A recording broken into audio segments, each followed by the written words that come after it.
पूरी मौज मस्ती। ज़ारा इनको मान लगे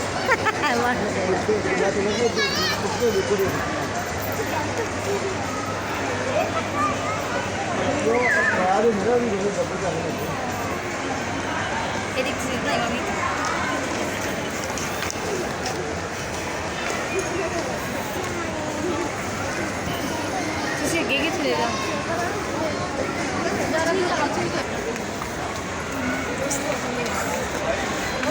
ਅਸੀਂ ਵੀ ਜਾ ਰਹੇ ਹਾਂ ਹੁਣ ਗਾੜੀ ਇੱਥੇ ਲੈ ਕੇ ਉਹ ਠੇਲੇ ਕਰਨਾ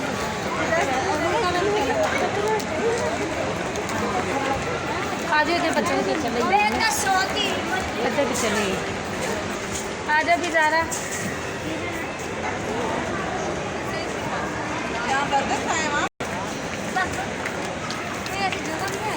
बच्चों की थले बैठ उधर बैठ बुनिया हसन जा रहा